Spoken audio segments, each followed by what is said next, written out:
Toutes vos idées recettes sont dans Côté Cuisine sur France 3 avec Petit Billy, fromage de chèvre frais.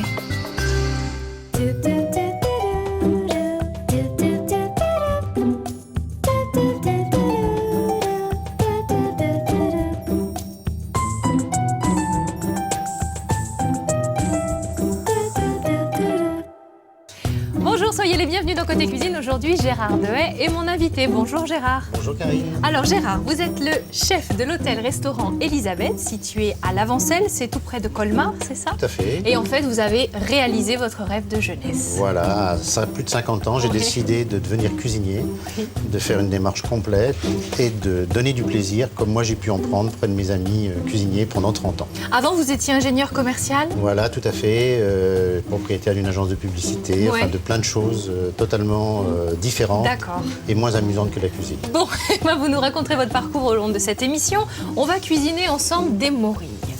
Oui, pourquoi les morilles? D'abord parce que c'est un produit de saison. Oui. Et ensuite, j'ai souhaité vous faire une recette que vous pouvez refaire avec n'importe quel champignon et à n'importe quelle saison. D'accord, donc on va les décliner en 3 façons. Voilà, tout à fait. Donc je vais vous faire des morilles en cappuccino, un ragoût de morilles et un risotto de morilles. Vous avez l'eau à la bouche, hein? Mais nous aussi. Alors on y va, chef, on fait le point sur les ingrédients. De quoi avons-nous besoin? Alors pour faire cette recette, bien sûr, de morilles fraîches, d'un riz à risotto, très bien, du beurre, des oignons, du bouillon de volaille, du fond de veau, du lard, du parmesan, de la crème, du vin blanc, de l'huile d'olive, de la ciboulette et du sel et du poivre. Bien, chef. Première étape, on s'occupe des morilles, c'est la star du jour. On s'occupe des morilles, on va commencer par laver les morilles. Ah, c'est bien. Alors, comme tout champignon, bien entendu, la morille ne doit pas baigner dans l'eau. Oui. Donc là, je vais simplement les mettre dans un peu d'eau, je les brasse dans mes mains. D'accord. Et je passe tout de suite à l'égouttage. Ok. Si vous êtes patient, vous pouvez, avec un petit pinceau, nettoyer chaque alvéole pour retirer les petites impuretés qu'il pourrait y avoir. D'accord, on est sur des morilles fraîches. Sur de la morille fraîche, bien entendu. Si on part sur de la sèche, imaginons. Alors, le principe est le même, simplement, il faudra refaire gonfler les morilles pendant à peu près 20 minutes. D'accord. Les égoutter et vous pourrez les utiliser exactement comme des morilles fraîches. D'accord, chef. Alors, ça c'est fait. Voilà. Une fois que nos morilles sont lavées, on va les cuire. D'accord. Alors, c'est parti. Moi, je m'occupe du feu. Alors, je vais chercher un peu de beurre. À feu vif? Pas trop fort, pas trop fort. Voilà, chef. Les oignons émincés. Donc là, on fait cuire les morilles et puis après, on les dispatchera pour nos différentes recettes. Voilà, tout à fait. On commence par là. Je mets un peu de beurre dans ma casserole. C'est pas évident. Je vais prendre les doigts. Mais c'est parce qu'on a... Ah si, on a pris un petit couteau quand même. Voilà. On peut même baisser un peu le feu. Oui. C'est pas la peine que ça aille trop fort. Voilà. On laisse fondre légèrement le beurre. Et on rajoutera les oignons. On rajoute nos oignons. Chef, comment on devient chef? Est-ce que vous avez suivi? Oui, c'est vrai. Par passion. Autodidacte. Totalement autodidacte. Oh, c'est génial. Jusqu'à 50 ans, puisqu'à 50 ans, j'ai quand même suivi une formation complète. J'ai passé tous mes diplômes. Parce que c'est un métier que non seulement j'aime, mais que j'admire les professionnels. Et il n'était pas question de faire ce métier sans avoir une formation complète. Je suis bien d'accord. Et j'ai la chance d'être ami avec certains grands chefs qui ont accepté de me prendre dans leur brigade, notamment Michel Bras à l'Aïol.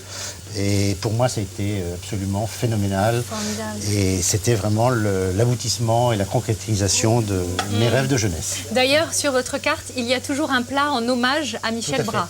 Tout à fait. Michel Bras a eu l'extrême gentillesse de bien vouloir me donner un de ses grands desserts, que lui appelle le coulant, et qui figure sur ma carte, qui figurera toujours sur ma carte, en hommage et en remerciement à la famille Bras. Alors pour ceux qui ne connaissent pas, c'est un dessert au chocolat avec un cœur au milieu coulant. Un cœur coulant. Alors, différents parfums selon les saisons. Voilà, tout à fait. J'utilise tous les fruits de saison et je change les cœurs en fonction des saisons. On va avancer parce qu'il faut qu'on avance, mais on passerait des heures à discuter. Michel Bras a mis 2 ans à mettre au point ce dessert. Tout à fait. Il a été mis au point, fini d'être mis au point en 1981, après 2 ans de recherche. C'est chouette ça. Alors, nos oignons sont revenus. Oui. Je vais déclasser au vin blanc ma poêle. D'accord. On va ajouter les morilles. Je vais rajouter les morilles. Jusqu'à là, tout va bien. On va les laisser revenir un petit peu. J'avais préparé également d'autres morilles pour que l'on en ait suffisamment à manger, donc je vais les rajouter également. D'accord, chef. C'est la surprise. Faites comme chez vous. Donc voilà. Celles-ci, elles sont quoi? Elles étaient juste lavées. C'est pareil. C'est exactement les mêmes, mais juste lavées. D'accord. Vous aviez peur qu'on manque, c'est bien.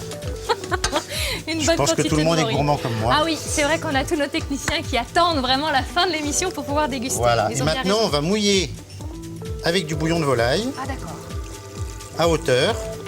Et on va laisser cuire. Et on laisse cuire. Alors, combien de temps? Extrêmement important, minimum 15 minutes, puisque la morille est un champignon toxique accru.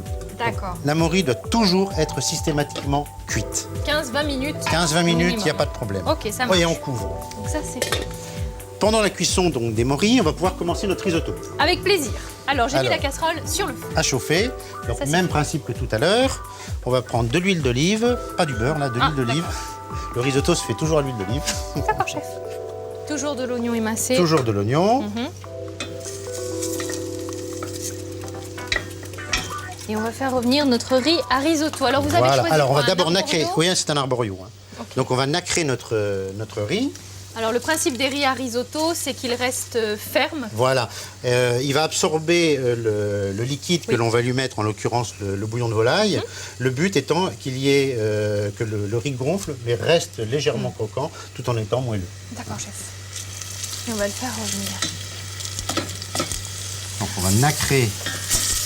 Nacrer, c'est simplement le rendre translucide. Hein. D'accord. En termes professionnels, on appelle ça nacrer. On va déglacer légèrement au vin blanc. Très bien. Et on va commencer à le faire gonfler avec du bouillon de volaille.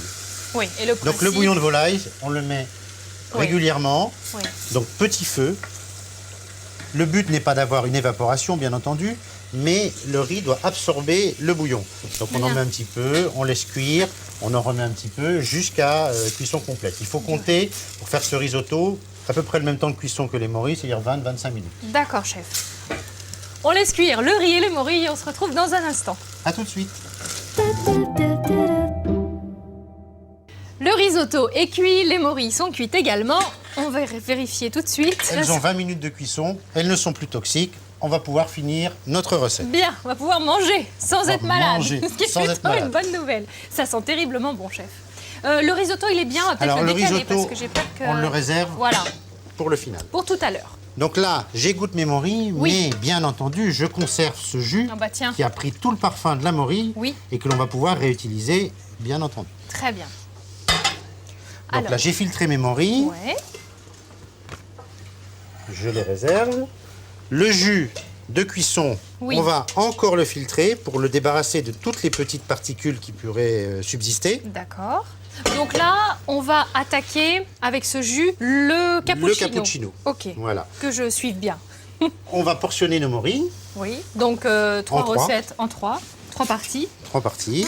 Ça sent bon ce petit fumet.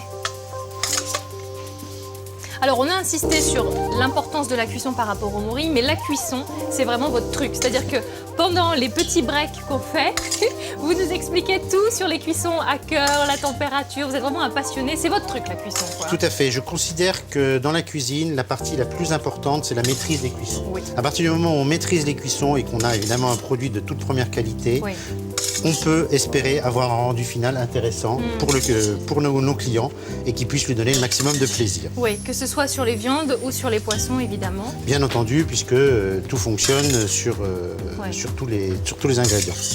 Et pour ça, vous vous rapprochez de tout ce qu'on appelle la cuisine moléculaire. Alors, notamment, notamment scientifique entre autres, mais surtout extrêmement passionnante, notamment grâce à Hervétis. Et oui. Le grand Hervétis qui nous a permis d'aller beaucoup plus loin dans la maîtrise des produits, des techniques et surtout d'aller chercher des parfums. On est là pour donner du parfum. Bon. Nos morilles sont portionnées. Et parfumées. Et parfumées.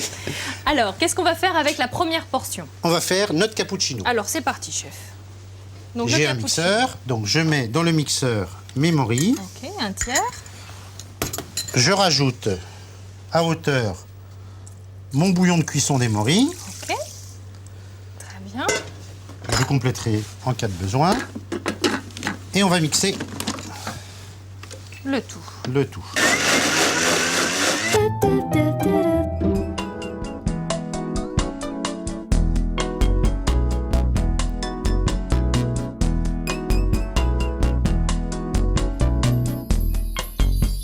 Donc nos morilles sont mixés.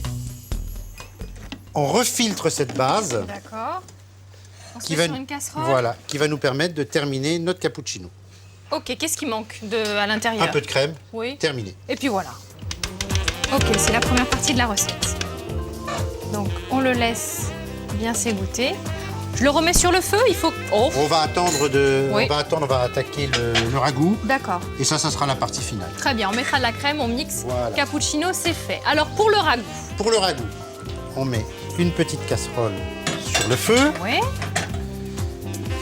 On va y mettre quelques lardons, Sans matière grasse. Hein, sans y a pas aucune besoin. matière grasse. Le lardon est suffisamment gras lui-même. On augmente légèrement le feu. Donc on laisse simplement revenir un petit peu nos lardons. D'accord. Et on ajoutera On le rajoute deuxième le tiers. deuxième tiers de morille. D'accord. On laisse simplement revenir un petit peu pour enlever l'eau que pourraient encore contenir les morilles. Oui. Là. Et on mouille avec un peu de jus de veau. De jus de veau, ok. Le jus de veau, vous le faites maison? Très honnêtement, non. C'est vrai? Non. Oh, bah ça me Non. rassure. Et très honnêtement, on trouve actuellement dans le commerce, notamment professionnel, Bah, surtout vous, oui. voilà, des produits qui sont de toute première qualité. D'accord. Les jus, évidemment, faits maison sont bien sûr Oui. meilleurs, mais on a aussi des problèmes sanitaires, il faut faire très attention. On ne trouve plus dans les cuisines les casseroles qui contenaient des jus qui se faisaient pendant Ouais, des jours et des jours, oui. mais qui étaient également des bouillons de culture. Oui, exactement. Mais c'est vrai que Donc on l'idéal, peut ce serait de le acheter, faire soi-même. en On peut acheter en poudre, poudre, très bien. et on a des produits qui sont de toute première qualité. D'accord. Donc là, notre ragoût de morille est pratiquement terminé. Oui, qu'est-ce qui manque alors? Juste 1 minute et demie de cuisson. Oh bah, on va y Voilà. arriver. Et maintenant, Cappuccino, le ragoût, le voilà, risotto. Alors, le il est risotto, cuit. On en notre est risotto, fait. notre riz est cuit. Vous voulez que je mette un peu plus fort? Je vais regarder le feu. Non, non, je vais Non. voir, oui, un tout petit Ouais. peu plus fort. D'accord. Donc là, on rajoute du beurre. Oui. Ah oui, une On va bonne l'assouplir. quantité Oui, de non, beurre. non, il faut l'assouplir. On rajoute Ah du bah là, il va beurre, être bien souple, je vous le garantis. Alors, on de va... la crème. Oh bah là, il va être encore plus souple, il va Un nous faire un risotto grand doit être très écart. moelleux. Bah oui, tu m'étonnes. On va le laisser redire, Oui. réduire légèrement. Et alors, j'imagine que c'est là qu'intervient notre... Donc là, j'arrête un peu mon ragoût Oui. parce que ça Bon, on va va un baisser petit le peu feu. vite. Tac. C'est là que va intervenir notre troisième tiers Exactement. de morille. On va d'abord mettre du parmesan. Ça sent bon. Ça vous plaît, chef? Oui. Alors, ça va. Alors, on va mettre un peu de parmesan. Alors, si Gérard explique tellement bien, c'est déjà, et d'une, parce qu'il est passionné, et de deux, parce que vous avez l'habitude de vous exprimer en public, vous donnez des cours de cuisine. Tout à fait. Tous les jeudis soirs, je donne des cours de cuisine dans mes cuisines. Oui. Et surtout en expliquant les techniques de base. Oui. Parce que je pense qu'un cours de cuisine n'est intéressant pour les gens qu'à partir du moment où ils peuvent refaire la même chose chez À eux, la maison, oui. avec leur propre matériel, Oui. c'est-à-dire sans nos matériels de professionnels Eh oui. qui sont souvent assez sophistiqués. Et donc, par exemple, je donne un cours sur les légumes. Comment j'appréhende le légume, comment je cuis le légume, comment je travaille le légume, sur les viandes, sur les poissons, les crustacés, le foie gras. Bien sûr, je donne également un cours en gastronomie moléculaire sur des petites Ah, bah bricoles, oui. mais pareil, sur des choses que les gens peuvent réutiliser chez eux. Entendons-nous bien, gastronomie, enfin, ou cuisine moléculaire, on n'est pas dans l'azote liquide et compagnie. Tout à fait. Je n'utilise pas ces techniques qui sont pour moi les effets de manche de l'avocat. Je reste sur des choses que les gens peuvent faire chez eux, Oui. sur des choses où on va aller chercher des parfums. D'accord. Hein, pour moi, c'est important. Bien. Et il faut bien préciser que la gastronomie moléculaire n'est pas de la cuisine, c'est une science. Donc toujours pareil, qui a été créée par Hervé Tisse. Et ce sont des techniques qui nous permettent à nous cuisiniers d'aller beaucoup plus loin dans les parfums. Allons Donc, plus loin dans notre risotto est pratiquement beurre, terminé. la crème, Le le beurre, la crème, le parmesan, les morilles. Et les morilles. Elle est pas belle, la vie. Et On les a morilles. 3 casseroles là qui sont alignées.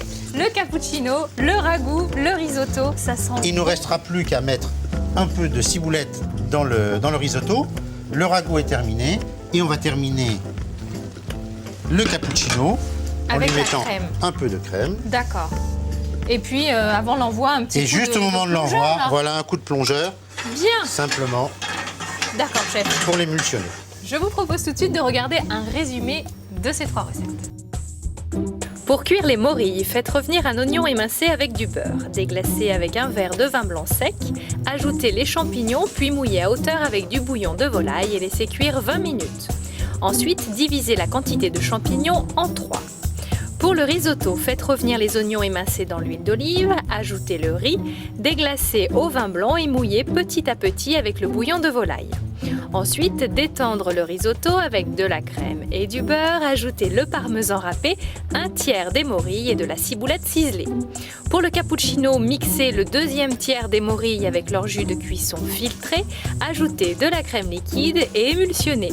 Enfin, pour le ragoût, faites revenir 100 g de lardons, ajoutez le dernier tiers des morilles, du jus de veau et laissez cuire doucement quelques minutes. C'est parti pour le dressage. Alors on commence par le ragoût. Le ragoût, très simple. On le dispose dans un verre. Voilà, dans un verre de présentation. Avec les petits lardons. On continue par le risotto, dans lequel je vais incorporer de la ciboulette. D'accord, chef.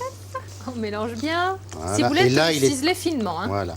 Alors oui, vous vouliez préciser quelque chose au niveau de la congélation. On peut congeler les plats. On peut congeler chacun des éléments, bien sûr pas les champignons, mais tous les éléments de base peuvent être congelés et être réutilisés, portionnés et être réutilisés pendant 6 mois sans aucun problème. C'est-à-dire qu'on peut congeler notre risotto. Avant la finition, c'est-à-dire avant le beurre et ainsi de suite, Oui. on peut congeler le cappuccino Alors, attendez, avant chef. d'avoir mis la crème. Quand on congèle le risotto, quand Oui. on le décongèle, Il suffit- on rajoute un peu de crème. On rajoute un peu de crème et on laisse tout doucement à petit D'accord. feu décongelé et il revient exactement Ok. comme il était. Beurre, parmesan, morille voilà. et hop là. Voilà. Et au niveau donc de notre cappuccino, Oui. pareil, la base mixée, Oui. on la surgèle immédiatement. D'accord. Morille, jus, Voilà. congélateur. Voilà. Et après, quand on a besoin d'utiliser, on la met dans une casserole avec un petit peu de crème également et terminé. Et très bien. Voilà. Bon, alors, Alors, je vais dresser le risotto. le Alors, risotto. le risotto, mais rien que la texture. Alors là, il est très moelleux. Oh là là là là. J'ai été très généreux en beurre. Oui, chef. On va être tous très détendus à la fin de l'émission. Waouh. Mais je savais qu'il y avait des gourmands. Oui, pipoque. Ragoût, risotto et cappuccino. Et le cappuccino. Ah, là, je sens que ça va faire un petit peu de bruit. Alors, un tout petit peu de bruit, on va lui donner simplement une émulsion. Voilà.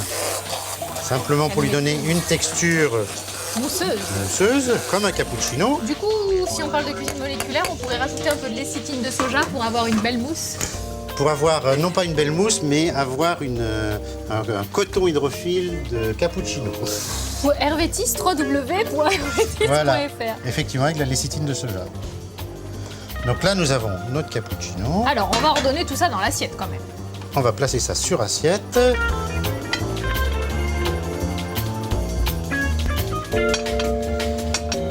Et en finale, Oui. je vous ai préparé quelque chose de particulier, c'est de la poudre de cèpe. La poudre de cèpe, et vous la faites maison, chef. Voilà, bien entendu. Donc ce sont avec des cèpes frais, des cèpes de Bordeaux, que je fais dessécher pendant à peu près 24 heures dans un four à 80 degrés. D'accord. Et ensuite, je mixe très finement pour récupérer cette poudre. Donc on a uniquement donc, un concentré de cèpes et que je rajoute sur mon cappuccino, comme les cappuccinos italiens. Et oui, au dernier moment. Au dernier moment, encore un petit peu de ciboulette sur le ragoût. C'est l'émission qui n'en finit jamais. J'adore. Et voilà. www.france3.fr pour retrouver toutes les informations sur cette émission. Merci beaucoup, chef, Merci Karine. d'avoir été mon invité. Grand plaisir. On a passé un bon moment avec vos jolies moustaches. Merci beaucoup. Vous revenez quand vous voulez. Bon retour en Alsace. Merci. Et passez un bon week-end à lundi. Merci. À bientôt. Maintenant, allez-y. chef. Allez-y. Ah bah oui, Mangez. ça c'est sûr, on va y aller. C'est quoi, vous avez bu de la Un soupe? cappuccino. Des champignons de Paris. Ici, il repose vraiment. Ça goûte ça, c'est super bon. Et moi, c'est moi qui ai découvert.